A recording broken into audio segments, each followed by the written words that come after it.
Israel's allies are joining the action, namely the United States. They've got a lot of firepower in West Asia, and on Thursday it was put to use.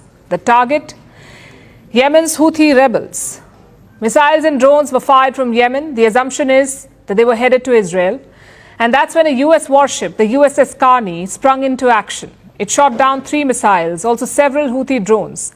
The Pentagon has confirmed this operation. They've also said they will do it again if necessary. This action was a demonstration of the integrated air and missile defense architecture that we have built in the Middle East and that we are prepared to utilize whenever necessary to protect our partners and our interests in this important region. Now, the Carney is a destroyer. It was stationed in the Red Sea, but American assets are spread all over the region. Like in the Eastern Mediterranean, there are 2 U.S. aircraft carriers there, the USS Gerald Ford and the USS Dwight Eisenhower. Now, the idea here is to deter outside actors. But these American assets are also targets. Many of them have been hit this week. On Tuesday, Iraq's Al-Assad base was targeted by drones. The base hosts American soldiers and assets. The attacks caused minor injuries. The same day, there was another attack to the north on the Bashur air base. Again, drones were used, but no injuries. On Wednesday, U.S. forces in Syria were attacked. 2 drones targeted at the Al-Tanf garrison. Both were destroyed. That same day, there were attack alerts in Iraq as well at the Al-Assad base. The U.S. soldiers decided to take cover, but the attack never came. It did on Thursday, though. Drones and rockets hit the same military base. Reports say multiple blasts were heard inside. Rockets also hit U.S. forces near Baghdad. Now, that's a lot of attacks in 3 days. Who is behind them? Possibly Iranian proxies. Last week, they threatened to attack U.S. assets in Iraq and Syria. Looks like they were serious about it. But these groups are playing a dangerous game. There are 2,500 American soldiers in Iraq, another 900 in Syria. The casualties so far have been negligible. But if there is a major attack, the U.S. could get drawn in. And they have enough firepower to retaliate, to hit back hard. Whether that happens or not depends on many factors, and the biggest one of them is Israel's next move. A lot depends on that, what Israel decides to do next. Right now, Israel is striking Gaza non-stop. Even civilian sites and shelters are being targeted. The death toll has crossed 4,000. More than 1,500 of them are children. Violence has also spread to the West Bank. On Thursday, Israel conducted an airstrike there. Reports say 12 Palestinians were killed. Now, this is rare for Israel. They do deploy soldiers into the West Bank, but airstrikes are rare. So far, around 70 Palestinians have died in the West Bank, plus around 800 arrested. Things could get even worse if Israel invades Gaza. In fact, they are bracing for it. The Muslim world has united against Israel. There are street protests across Muslim capitals. So Israel has made a drastic move. They've decided to pull out diplomats. Israeli officials have started to leave Turkey. Reports say they are considering similar moves in other Western countries as well, West Asian countries.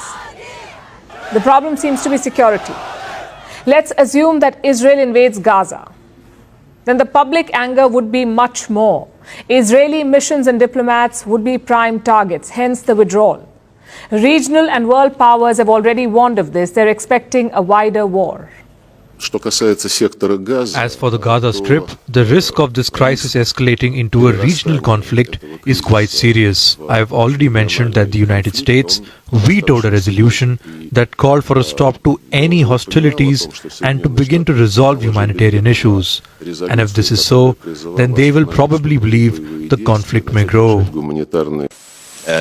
We hope to have better news, but honesty requires us to say that we fear for the worst. Everything indicates that the worst is yet to come. We are working with all our capabilities to prevent that. The worst is yet to come. For once, that's not fear-mongering. It's a fairly honest assessment. Take a look at these pictures. The Israeli army released them. They show airstrikes across the Israel-Lebanon border. That's the northern front. Things have been heating up there in the last few days, especially after the Gaza hospital attack. On Wednesday, Hezbollah struck targets on the Israeli side. Smoke was seen rising from the border hills. Of course, Israel struck back. They have stationed plenty of tanks and soldiers near the northern border. They're also evacuating people. The city of Kiryat Shimona has been struck by Hezbollah rockets. So it's 20,000 residents have now been asked to leave. There is a no-go zone near the border.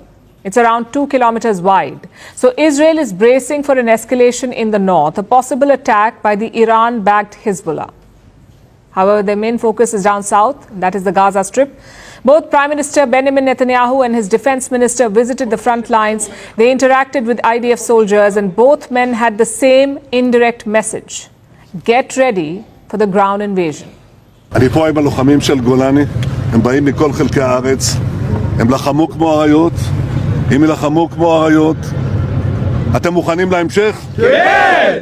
אנחנו הולכים לנצח בכל העוצמה, אתם מוכנים? כן! כל עם ישראל עומד מאחוריכם, ואנחנו ניתן את המכה הקשה לאויבים שלנו, כדי שנשיג ניצחון לניצחון. מוכנים? כן!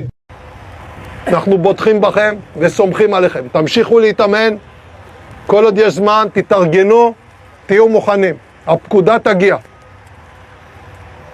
תודה רבה חבר'ה, סומכים עליכם, בהצלחה, ואנחנו עוד ניפגש, ומי שרואה עכשיו את עזה מרחוק, יראה אותה מבפנים.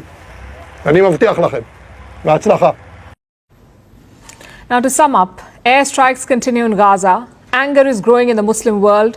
Protests are escalating in the West Bank. Attacks are more frequent at the Lebanon-Israel border. And US military assets are being targeted.